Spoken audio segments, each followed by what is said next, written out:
we're still talking about how it is as Africa is in trouble, and you might as well just bring the tribulation on board, because who gonna fix this joint? Don't nobody. Obviously don't nobody care, because look at how you be making Kara believe the most unequal society in the world be Africa, only place in the world where you be finding a whole bunch of opulence just next after, like literally over the highway. Sentinel Alex Deep Slope Maldas Drift only go and look and gaze upon the glaring difficulties of certain people literally a highway away from other individuals, chilling it up a storm, eating it up a storm, champagne and caviaring it up a storm, and acting like there ain't no abject poverty just over the highway. Anyway, so it's not like I didn't say anything like that. I'm out here in the street trying to make it clear why it is that we're going home, and why South Africa, you never really actually got a new South Africa. You just got a revitalized version that was like a band-aid on cancer or spraying cologne on a corpse. Anyway, so since that's like the whole general status quo, I'm still out here dissing that random lackluster comment on Facebook, and I'm like, yes, and how dare you come to an environment that's generally kind to me? Flying kick na he go flying kiki le apakate ebekitisa samurai sword and just chop your head off. That's what's good. That is literally what's good. So this is the process of chopping that head off.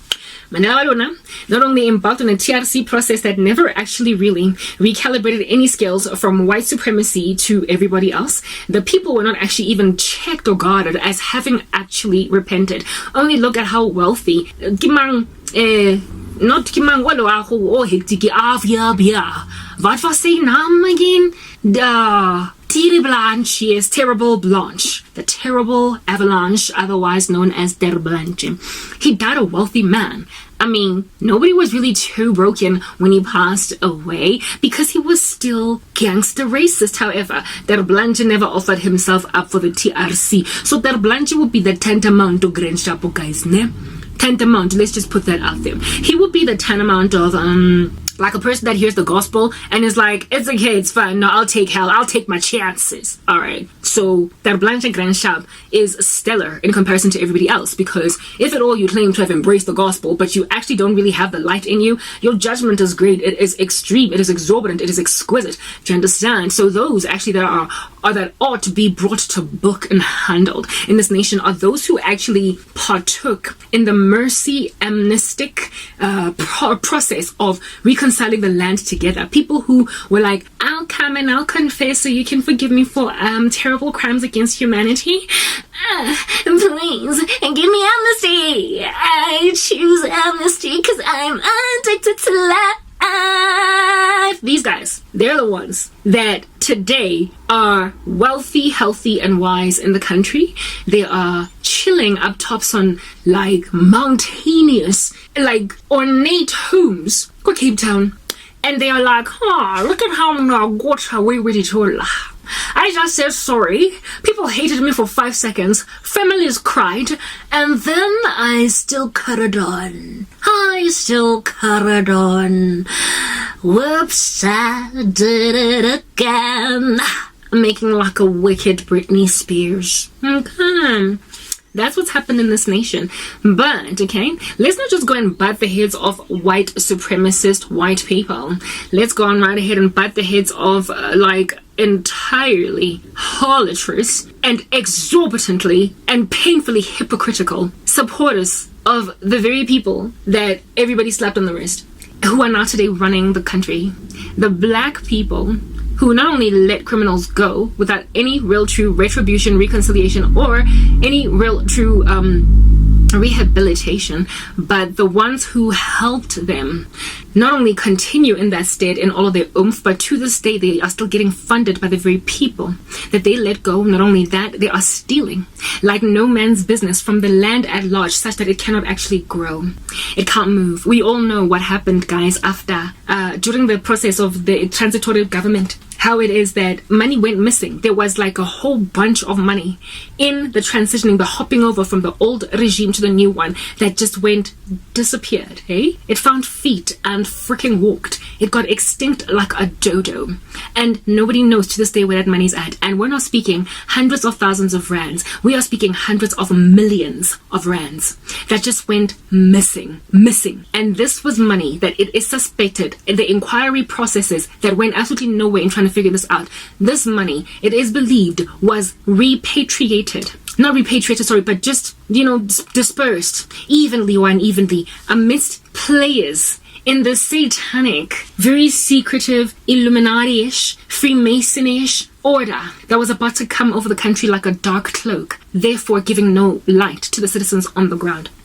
So you can understand how well chosen your Mandela was, okay, for running the country. That whole initiation process into making him the country's first black president, he had to have agreed to certain things because those white supremacists that were pretty much handing over the baton had to, in order for them to, I guess, lay down their tools, agree to bring someone on board that's going to help them still live cushy, comfortable lives without actually really saying too many sorries or recalibrating too many scales or losing too much of themselves in order for this to happen. And so the TRC was born. Do you understand? It had to be a person that, look, I am not saying that they were supposed to just all be incarcerated, all be put on death row, all be have all their homes and properties taken away from them, but there had to be a process that was actually truly just embarked on to put people to book, to bring people to book. Instead, money went missing, displaying therefore that certain parties were paid a chunky, like, severance package. Like, literally, that's exactly what it's like. The former regime, the former apartheid regime's bosses, essentially, like its forerunners, its front runners, all of its people that colluded and what have you, they got given a severance package to leave. Who in the world pays? How can I describe that rubbish nonsense? And indeed was illegal. They couldn't have done it publicly due to the illegality of it and the absurdity of it, given that they would have already at that stage amassed so much wealth for themselves. They don't need any more. So they had to do it mshiga, hence why money went missing. It is similar to a rapist being convicted of rape and he's about to go and serve time in prison for however many years. And then the rapist gives one condition: to agree to go to prison as if though you have a choice. And he's like, I just want to have sex one more time with the woman that I raped. Then I will go to prison freely and I'll never rape again. Oh, really? Oh, really? Like, a woman is here, like, having had her dignity absolutely decimated, and you, in order to give her comfort that you are never going to be roaming these streets again in her lifetime, say to her that I will go to prison on one condition: that you let me ravage your body one last time. Then I'll go, and then you'll never meet my man parts in you ever again in a forceful capacity. That is literally what happened in the transitioning over by the apartheid regime into the alleged new South Africa. The rapist got to have sex again with the same woman he raped. They literally raped the country in entering into a new democracy. There is no justice in that. So what does the prisoner do when he's in prison now serving time? He is exactly like a narco prisoner in Colombia. Or in Mexico. You know how the narco, I don't know if you've seen either El Chapo on Netflix or Narcos, the story about Pablo Escobar and so on and so forth, and that, like, Medellin cartel and the Cali cartel and all those things, like all that stuff that was happening in the 80s, early 90s in Colombia.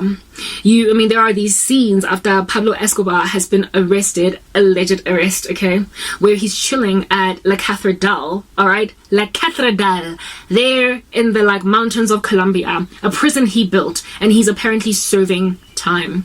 So that's exactly what these prisoners after apartheid were like. They were like Pablo Escobar, eh? Go La Catedral. To this day, they're still living in La Catedral. And if anybody at all tries to arrest Pablo for murdering two of his friends at La Catedral, he's just going to go in a tunnel and flee into the sunset, and nobody's going to be able to catch him again, and he will continue to terrorize the lands. Let's move on to the next part, okay?